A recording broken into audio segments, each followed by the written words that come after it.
안녕하십니까. 슬램덩크 팀 프로젝트 발표 시작하겠습니다. 저희는 호텔 서비스 자동화를 위한 RFID 인증 기반의 자율주행 배달 로봇 시스템 서빙고를 개발하였습니다. 발표는 먼저 프로젝트의 흐름을 간단히 소개해드린 뒤에 이어서 기술적인 구현 내용을 중심으로 자세히 설명드리겠습니다. 프로젝트 선정 배경입니다. 최근 식당에서 흔히 볼 수 있는 서빙 로봇은 자율주행 기술이 일상에 깊게 들어온 대표적 사례입니다. 네, 표에서 보실 수 있듯이 서빙 로봇의 수요는 계속해서 증가하고 있기에 저희는 이 기술을 호텔 환경에 맞게 확장해 보자 했습니다. 하지만 식당과 달리 호텔은 폐쇄된 복도 구조를 가지고 있고 객실 앞에서 누가 물건을 가져가는지 확인하기 어렵다는 보안 문제가 존재합니다. 그래서 저희는 자율주행 로봇의 RFID 인증 시스템을 결합해서 인증된 투숙객만 열 수 있는 안전한 배달 로봇을 구현하기로 했습니다. 개발 기술 측면에서는 로봇과 웹서버를 분리해서 구현했습니다. 로봇은 로스트 험블 기반에서 파이썬을 이용해서 슬램 자율주행 통신 기능 등을 구현하였고, 웹서버는 자바 기반의 스프링 보트로 주문 페이지와 관리자 시스템을 구축하였습니다. 다음은 저희 서비스의 핵심 시나리오입니다. 먼저 손님이 객실 내에서 주문을 하면 관리자는 이를 확인하고 로봇에 배달 명령을 내립니다. 로봇은 자율주행으로 객실까지 이동하며 블루투스 스피커로 음성 안내를 제공합니다. 잠시 실제 음성을 들어보시겠습니다. 배달을 시작합니다. 이처럼 로봇 상황을 실시간으로 안내해서 손님들이 자연스럽게 로봇을 인지하고 안전하게 이용할 수 있습니다. 로봇이 객실 앞에 도착하면 객실 내 손님에게 알림이 전송되고 객실 키로 RFID 인증을 하면 보관함이 열립니다. 손님이 상품을 수령했을 때 초음파 센서가 이 픽업을 자동으로 감지하고 로봇은 복귀를 하게 됩니다. 이 이미지는 자율주행에 사용되는 실제 맵입니다. 슬램으로 호텔 객실 복도와 유사한 환경의 지도를 구축하고 각 객실 위치 좌표를 미리 저장해서 해당 좌표로 이동하는 방식으로 주행을 구현했습니다. 또한 객실 앞에 도착하면 QR코드를 인식해서 위치 오차를 한 번 더 보정함으로써 정확한 객실 앞인지를 최종 확인하도록 설계했습니다. 저희 팀 구성은 크게 자율주행 웹서버 개발, 하드웨어 구축과 RFID 인증 모듈, 인프라 통신 담당 4파트로 나누어서 진행하였습니다. 전체 개발 기간은 약 8주입니다. 초반에는 각 파트가 독립적으로 파트별 기능 개발에 집중해서 기반 기술을 완성했고, 후반에는 웹과 무인 이동체를 실제로 연결하는 통합 테스트를 반복하면서 서비스 시나리오가 끊김없이 동작하도록 완성도를 높였습니다. 이제 각 분야별 담당 팀원들이 보다 상세한 기술과 구현 내용을 소개해 네, 안녕하십니까. 하드웨어 구성과 로봇 기능 구현을 맡은 소재민이라고 합니다. 하드웨어 구성 먼저 소개해 드리겠습니다. 저희 하드웨어 같은 경우 스타원 미니와 라즈베리 파이4 그리고 피코를 사용하여 구성하였고, 하드웨어 구조도를 설명드리자면은 이제 라즈베리 파이 4에는 이제 서버 모터와 라이다 그리고 USB 웹캠 카메라, 초음파 센서, 블루투스 스피커를 연결하였고 피코에는 RFID와 LED 그리고 부저를 연결하였습니다. 저희 스카웃 미니 같은 경우에는 로스트 기반 제어로 이제 개발을 하게 되었고 저희는 시스템 통합을 위해서 로스트를 채택하였습니다. 로스트는 다양한 센서와 모듈을 안정적으로 통합할 수 있으며 토픽 액션 기반의 통신으로 깔끔한 시스템 연결이 가능하며 특히 이제 장애에 강한 구조이기 때문에 한 센서에서 장애가 나도 전체 시스템이 유지되는 점이 있습니다. 다음으로는 저희 센서 통합 부분입니다. 저희는 수많은 센서를 실제로 통합하여 하드웨어를 구성하였고 이 센서들을 통해 목적지 인식이나 객실 인증 구현 등을 성공적으로 구현할 수 있었습니다. 마지막으로 저희는 캔 통신을 사용하였는데 스카웃에서 지원하는 이제 캔 통신을 활용했으며 캔 통신은 실제로 자동차나 산업용 로봇에서도 많이 사용되는 표준 방식입니다. 큰 장점으로는 이제 핵심 구동 장치들을 빠르고 안정적으로 제어한다는 점이 있으며 속도나 방향, 토크 등의 명령을 지연 없이 모터 드라이버에 전달하여 노이즈에 강하여 안정성이 높다는 점이 있습니다. 네, 다음은 저희 메인 컨트롤러인 라즈베리 파이 4에 대한 간단한 특성들입니다. 일단 라즈베리 파이 같은 경우 저희 로봇 전체를 제어를 담당하고 특히 슬랭과 내비게이션 2 기반의 알고리즘을 처리하고 웹 서버 및 로스 브릿지 운영을 맡았습니다. 특징과 활용적인 측면에서 저희 라즈베리 파이 4는 고성능 기반의 CPU 성능을 통해 복잡한 내비게이션 2 알고리즘을 처리할 수 있으며 카메라나 라이다 센서 같은 연결이 용이하다는 점이 있습니다. 또한 웹과 로봇 간의 실시간 통신을 처리하여 사용자 인터페이스와 로봇을 연결하는 핵심 장치로 활용됩니다. 다음은 저희 이제 피코인데, 저희 같은 경우 실제 프로젝트 초반에 라즈베리파이에 라이다와 웹캠을 연결하였을 때, 웹캠의 고연산을 처리하면서 실시간 송출 성능이 저하되는 점이 있었습니다. 이 문제는 웹캠의 해상도를 고정시키고 컴프레스하여 해결하였지만, 시스템 부담을 분산시키기 위해 피코를 도입하였습니다. 지금은 스카웃에 피콜을 직접 연결하였지만 이 인증 방식을 나중에 호텔 방마다 설치를 할 수도 있고 또 다른 센서들을 추가로 연결할 수도 있다는 확장성이 있으며 피콜을 따로 사용하여 역할 분담을 통해 시스템의 안정성을 높였으며 혹시나 라즈베리 파이에서 이제 고연산 기능을 처리하면서 다른 센서를 라즈베리 파이에 연결하였을 때 지터 같은 현상을 미연에 방지하였습니다. 또한 저희는 마이크로 파이썬을 기반으로 사용하여 개발 생산성을 높이고 디버깅이 용이한 점이 있습니다. 마지막으로 저희는 이제 CDC 통신을 통해 센서 데이터를 즉시 이제 안정적으로 전달하여 빠른 처리를 가능하게 합니다. 이제 로봇 기능에 대해서 설명해 드리겠습니다. 이 슬라이드는 저희 시스템 로스트 기반의 이제 아키텍처를 보여주고 있는데 왼쪽부터 하여 이제 센서 레이어 부분부터 가운데 이제 로스트 프로세싱 레이어 그리고 우측 액션 레이어로 나뉘게 됩니다. 이 핵심 흐름은 센서 데이터가 들어오면은 이 어센티케이션 노드가 서비스 통신으로 사용자 인증을 처리하고 픽업 매니저를 거쳐 최종적으로 무브 베이션 액션을 통해 주행을 하게 됩니다. 이 아키텍처의 큰 장점은 DDS 기반의 분산 통신을 활용하여 확장성과 유지 보수성을 높였다는 점입니다. 자, 다음은 저희 이제 RFID 기반의 자율주행 서빙 로봇이다 보니 RFID에 관한 강점을 요약해 보았습니다. 첫 번째는 보안성의 강화입니다. 저희는 무인 시스템이다 보니 간단한 카드 태깅만으로 인해 사용자를 인증하여 보안성을 강화했습니다. 두 번째는 이제 비대면 인증입니다. 코로나 사태 이후로 비대면을 원하는 고객들이 많아지면서 이 비접촉식 인증은 훨씬 위생적이고 빠른 처리가 가능하다는 점이 있습니다. 세 번째는 자동화 흐름입니다. 저희는 많은 센서들을 같이 연동하여 사용자 인증부터 이 트레이의 잠금 해제 흐름까지 구축하여 서비스의 완성도를 높였습니다. 마지막으로는 가장 중요한 비용적인 면입니다.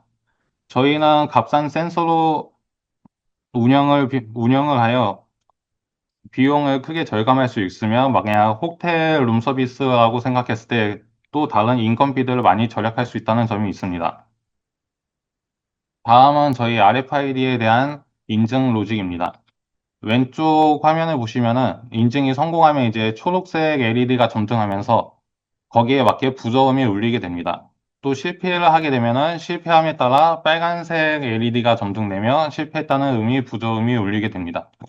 여기서 보시면은 이제 성공을 하게 되면은 이 토픽이 서버 모터로 이제 전달되어 서버 모터가 열리게 되고 이 안에 있는 물품이 픽업이 되면은 초음파 센서로 물품의 거리를 감시하여 다시 서버 모터가 작동하여 잠기게 됩니다. 마지막 저희 잠금 장치 및 픽업 인식에 대한 플로우 차트입니다. 일단 저희 처음에 RFID 인증을 하게 되면은 성공과 실패에 따라 서버 모터가 열리거나 대기를 하게 되고 서버 모터가 열리게 되면은 이 초음파 감지로 토픽을 보내게 되어 초음파가 이제 물품을 감지하기 시작합니다. 이 물품이 이제 초음파 센서에서 감지를 하면서 물품이 있고 없음에 따라서 이제 서버 모터가 픽업이 되면은 다시 잠기면서 픽업 완료가 되면서 다시 홈으로 돌아오게 됩니다. 그러면서 저희가 이 프로젝트 구현 중에 초음파 센서가 갑자기 튀면서 거리를 감지를 못하는 스파이크 현상이 있었는데 이 현상을 방지하기 위해 저희는 이제 초음파 센서에서 물건을 연속 3회 이상 측정을 했을 때만 배달 완료가 되도록 구현하였습니다. 네, 다음은 이제 지도 작성과 내비게이션 발표 시작하겠습니다. 우선 내비게이션 환경 구축과 진행 과정에 대해 설명드리겠습니다. 저희는 로봇과 통신하고 제어하기 위한 플랫폼으로 로스트 험블을 사용하고 내비게이션을 진행하는 데 필요한 하드웨어와 소프트웨어를 로스트 험블에 호환되도록 구축하였습니다. 센서들로부터 데이터를 받아 구조화시켜 지도를 작성, 작성된 지도를 바탕으로 목적지까지 이동하는 내비게이션을 진행하게 됩니다. 지도 작성에 대해 설명드리겠습니다. 저희는 슬램이라는 방식으로 지도를 작성했는데 슬램은 동시간대의 위치 추적 및 지도 작성을 의미합니다. 슬램 작동을 위한 툴은 라즈베리 파이 4의 컴퓨터 성능을 고려해 CPU 연산이 가벼운 슬램 툴박스를 사용하였습니다. 왼쪽 영상을 보시면은 로봇은 지도를 작성할 때 초기 위치를 프레임으로 고정하고 고정된 프레임을 기반으로 센서들을 통해 로봇이 이동 궤적을 계산해 로봇이 위치 프레임으로 변환하면 로봇에 부착된 라이다 센서를 통해 지도를 작성하게 됩니다. 기존의 내비게이션 방식은 자기 테이프나 마크를 통한 가이드라인 방식이었습니다. 하지만 이런 방식은 가이드라인을 설치하기 위한 경제적 시간적 비용이 발생하기 때문에 저희는 가이드라인이 없는 방식의 내비게이션을 선택하였습니다. 또한 자율주행 특성상 정확한 목적지에 도착을 실패할 수도 있기 때문에 도착 확인을 위한 로직을 구현했고 추가로 안정적인 경로 생성 및 수정을 통해 순간적인 사람이나 장애물 회피를 할 수 있도록 구현했습니다. 저희는 내비게이션을 구현할 때 위치 추적에 있어서는 슬램과 같은 방식인 ICP 로컬리제이션 방식을 사용했고요. 슬램을 통해 작성된 지도를 기반으로 로봇 초기 위치와 목적지 위치에 대한 좌표와 방향 각도를 측정해 파라미터 파일로 작성하면 로봇이 내비게이션을 진행할 때 파라미터 파일을 통해 초기 위치와 목적지에 대한 정보를 받도록 설정하였습니다. 지금부터는 내비게이션이 어떻게 정교한 경로를 만들고 돌발 상황이 발생할 때 어떻게 경로를 수정하는지에 대한 세부 기능에 대해 설명해 드리겠습니다. 먼저 내비게이션 시 경로 생성에 대해 설명해 드리겠습니다. 저희 내비게이션을 진행할 땐 두 개의 경로를 통해서 진행합니다. 좌측 이미지를 보시면 로봇으로부터 두 개의 선이 나오는 걸 확인할 수 있습니다. 이때 로봇으로부터 목적지까지 맵 전역에 생성된 경로를 글로벌 플래너라고 하며 글로벌 플래너는 지도를 바탕으로 러프하게 생성된 전역 경로입니다. 이어서 로봇 주변으로 짧게 생성된 경로를 로컬 플래너라고 하고 로컬 플래너는 로봇이 실시간 센서 값과 글로벌 플래너를 반영해 실시간 장애물 회피와 같은 디테일한 경로를 생성하는 데 사용합니다. 따라서 내비게이션은 글로벌 플래너를 통해서 러프하게 장기적인 방향을 결정하면 로컬 플래너를 통해 실시간 상황에 맞춰 디테일한 경로를 사용해 주행을 보완하게 됩니다. 글로벌 플래너의 경우 신속하고 효율적인 경로 생성을 하기 위해 에이스타 알고리즘을 사용하였고 로컬 플래너의 경우 라즈베리 파이 4의 낮은 CPU 성능을 고려해 적은 CPU 연산으로도 준수한 경로를 생성하는 DWB 알고리즘을 사용하였습니다. 다음은 내비게이션 시 필수적인 액션 통신에 대해 소개해 드리겠습니다. 좌측 이미지를 보시면 액션 서버와 액션 클라이언트가 연결되어 있는데 액션 서버는 로봇을 의미하고 액션 클라이언트는 사람이 사용하는 PC를 의미합니다. 액션 통신이란 액션 서버와 액션 클라이언트, 즉 로봇과 PC를 연결해주는 로스 통신 방식으로 다른 로스 통신들과 복합적으로 사용돼 장기적이고 디테일한 동작을 실행하는 데 필수적입니다. 콜이나 캔슬 같이 단순한 이동 명령이나 취소 명령 같은 일회성 명령의 경우 서비스 통신을 사용하고 스테이터스나 피드백과 같은 장기적 통신이 필요한 명령은 풀 통신을 사용해 빠른 명령과 디테일한 동작 수정을 진행하게 됩니다. 지금부터 내비게이션 세부적 기능에 대해 설명해 드렸는데 지금 위 기능들이 장애물 회피와 90도 반경 QR 인식에서 어떻게 사용되는지 설명해 드리겠습니다. 먼저 장애물 회피에 대해 설명해 드리겠습니다. 목적지 이동을 위해 액션 통신이 전달되면 액션 서버에서 팔로우 패스라는 액션이 실시됩니다. 이때 팔로우 패스 액션은 로컬 플래너 알고리즘을 사용해 실시되는데 라이다로부터 장애물을 감지하면 경로 비용이 적은 장애물 근처에 경로 비용이 발생되고 그 로컬 플래너 알고리즘은 경로 중에서 비용이 적은 경로를 선택해 장애물 회피를 실시하게 됩니다. 다음으로 QR 인식에 대해 설명해 드리겠습니다. QR 인식은 로봇이 정확한 위치에 도착했는지 확인하기 위한 로직으로 로봇 기준 좌우 90도 반경의 QR을 10초 동안 감지합니다. QR을 인식했을 경우 목적지 도착으로 간주하고 인식하지 못했을 경우 목적지 도착 실패로 간주해 이동 전 초기 위치로 돌아옵니다. 동작 방식은 회전 노드와 QR 노드를 통신 명령어를 분리해 멀티스레드 방식으로 구현하였으며 이동 완료 후 액션 통신으로 회전 노드에 회전 명령을 전달하면 회전 노드는 QR 노드의 QR 감지 명령 전달 후 현재 위치에 대한 방향값만 다른 위치로 이동 명령을 내려 90도 반경의 QR 인식을 진행하게 됩니다. 다음으로는 웹서버 개발에 대해 발표하도록 하겠습니다. 먼저 웹서버 개발의 전체적인 시스템 아키텍처를 설명해 드리도록 하겠습니다. 먼저 고객 웹과 관리자 대시보드에서 요청을 받게 됩니다. 이 요청은 스프링부트 서버에서 가장 먼저 받아 필요한 처리로 넘기게 됩니다. 처리를 받은 서버에서는 명령을 정리하여 중앙 모듈인 로스 브릿지와 웹소켓에 전달을 하게 됩니다. 이 단계에서는 로스 브릿지가 로봇과 서버 사이를 이어주는 핵심 브릿지 역할을 합니다. 로스 브릿지는 로봇 내부의 로스트 토픽 서비스 액션을 웹에서 그대로 사용할 수 있도록 변환해 주는 기능을 하며, 웹소켓은 로스 브릿지를 통해 만들어진 데이터를 관리자 웹페이지와 로봇 사이에서 실시간으로 주고받는 통신 채널로 로봇의 위치나 배터리 상태처럼 실시간으로 바뀌는 정보를 빠르게 전달하는 역할을 합니다. 다음으로는 고객 주문 페이지입니다. 이 페이지는 호텔 로봇 서비스에서 고객이 가장 많이 사용하는 기능을 보여주는 것을 목표로 실제 호텔 환경에서 누구나 쉽게 이용할 수 있는 키오스크 형태로 UI를 구성하였습니다. 그렇기에 메뉴 선택부터 주문, 결제 방식 선택, 주문 내역 확인까지 한 화면에서 쉽게 처리할 수 있도록 설계를 하였습니다. 다음은 관리자 대시보드입니다. 관리자 페이지에서는 주문이 들어오면 실시간 음성과 토스트 알림을 즉시 확인할 수 있도록 구성을 하였으며, 로그인 섹션을 통해 관리자 계정을 인증하고 유지하면서 보안적으로도 안전한 관리 기능을 할 수 있도록 구현을 하였습니다. 그리고 페이지 내에 관리자가 로봇에게 직접 배달 요청을 할 수 있으며, 로봇 상태나 배터리 정보 및 주문 통계나 운영 데이터도 한눈에 볼 수 있는 구조로 구성을 하였습니다. 다음은 관리자 대시보드 내 데이터를 시각화한 기능입니다. 주문 현황 메뉴에서는 서버에서 집계한 주문 데이터를 API로 전달받아 이를 시각적으로 표현할 수 있도록 구성을 하였습니다.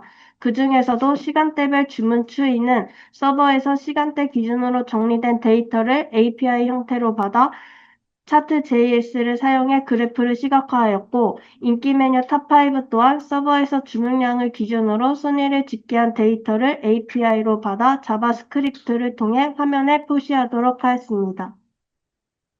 다음으로는 데이터베이스 과정입니다. 가장 먼저 고객이 요청을 주문하거나 넣으면 스프링부트 컨트롤러에서 요청이 가장 먼저 받습니다. 이후 서비스 계층에 필요한 데이터를 전달하게 되고, 서비스에서는 실제로 어떤 정보를 DB에서 가져올지 결정 후 JPA에 넘겨주게 됩니다. JPA는 DB와 직접 연결되는 역할을 하며, 저희는 H2 데이터베이스를 사용해 실제 주문 내용이나 사용자 정보를 CRUD 형식으로 저장하도록 구현을 하였습니다. 다음으로는 ERD 다이어그램입니다. ERD 다이어그램에서는 데이터베이스를 구조로 말씀드리겠습니다. 고객 정보나 객실 정보, 결제 내역 총 3가지 테이블로 구성을 하였으며, 한 고객이 여러 객실을 이용할 수 있도록 1대_N 관계로 설계를 하였습니다. 결제 내역을 통해 어떤 객실이나 어떤 고객이 어디서 주문했는지 추적이 가능하도록 구성을 하였습니다. 네, 이어서 설명드리겠습니다. 저희 웹 서버의 기능은 총 다음과 같이 총 4가지 정도로 요약해 볼 수 있습니다.